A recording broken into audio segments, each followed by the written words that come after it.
دیتے تھے، اور ان کی بات تو ایسی ہے کہ ہمیں اس سے حوصلہ ملتا ہے۔ حضور حافظ ملت فرماتے تھے، لوگ کہتے تھے آپ آرام کر لیجئے، آخری عمر میں بہت ساری بیماریاں اور عمر کا تقاضا کی کمزوری آ گئی تھی۔ حضور حافظ ملت فرماتے تھے کہ جب میں دین کا کام کرتا ہوں تب مجھے آرام ملتا ہے۔ آپ نے دنیا میں کوئی ایسا شخص دیکھا ہے جو کہے کہ کام میں مجھے آرام ملتا ہے؟ یہ رسول اللہ کے غلام ہی ہے جو ایسا کہہ سکتے ہیں۔ اور میرے امام نے کہا ہے کہ اپنے دل سے مخاطب ہو کے فرماتے ہیں کہ ان کے رستے میں تو تھکا نہ کرے، ذوف مانا مگر اے ظالم دل۔ امام اہل سنت اپنے دل سے کہتے ہیں کہ میں مانتا ہوں کہ تو کمزور ہے، ذوف مانا مگر اے ظالم دل، ان کے رستے میں تو تھکا نہ کرے۔ کم سے کم تو دین کا کام کرتے ہوئے تو تھکا نہ کر، کم سے کم دین کی سربلندی کے لیے کوشش کرتے ہوئے تو تھکا نہ کر۔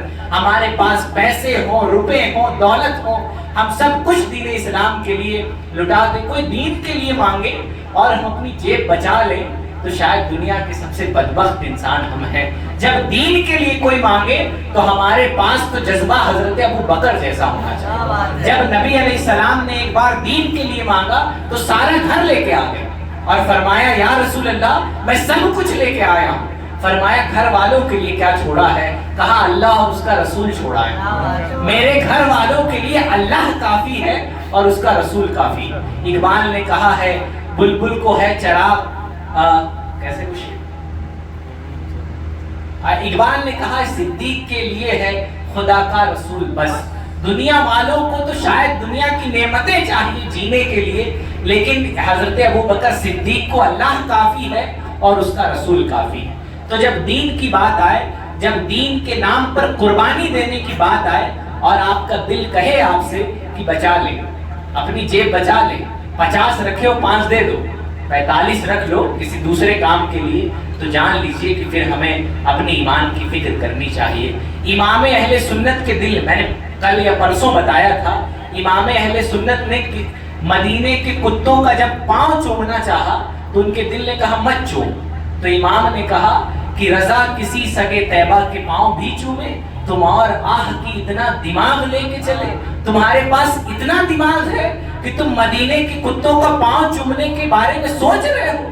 تمہیں تو سوچنا نہیں تھا۔ عشق اپنے فیصلے کرنے میں بہت دلیر ہوتا ہے، وہ سوچتا نہیں ہے، وہ تو اپنی جانیں بھی لٹا دیتا ہے، اپنا گھر بار بھی لٹا دیتا ہے، اور یہ ایسا لٹانا ہے جہاں لٹانے کے بعد یہ فنا نہیں ہے، یہ بقا ہے۔ فنا کے پردے میں یہ بقا ہے کہ آپ سب کچھ لٹا کے بھی بچ جائیں گے۔ ایک بزرگ تھے، انہوں نے اللہ کے راستے میں ایک انار صدقہ کیا، تو اللہ کا یہ وعدہ ہے کہ اللہ تعالیٰ ایک کے بدلے 10 عطا فرمائے گا، یہ اس کا وعدہ ہے۔ تو پھر ایک شخص ان کو لے کر آیا، اس نے غالباً خواب میں دیکھا کہ اللہ کی طرف سے اسے حکم ہوا ہے کہ فلانے شخص کو 10 انار لے جا کے دے آؤ۔ اس نے ایک انار چھپا لیا، سوچا کہ لاؤ ذرا دیکھیں کہ ان کا ایمان کیسا ہے، اور کھٹکھٹایا اور کہا کہ یہ 9 انار آپ کے لیے۔ تو انہوں نے کہا یہ میرے لیے نہیں، میں نے جس اللہ سے سودا کیا ہے اس کے وعدے جھوٹے نہیں، اس نے 10 کہا ہے تو وہ 10 ہی دے گا، یہ میرے نہیں کسی اور کے لے جاؤ۔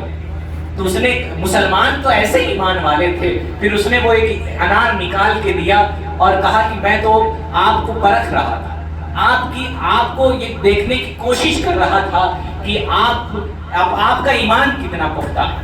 تو بہرحال کہنے کا مقصد یہ کہ مسلمانوں کا ایمان تو ایسا ہے کہ ایک کے بدلے 9 انار ملے تو کہتے یہ میرا نہیں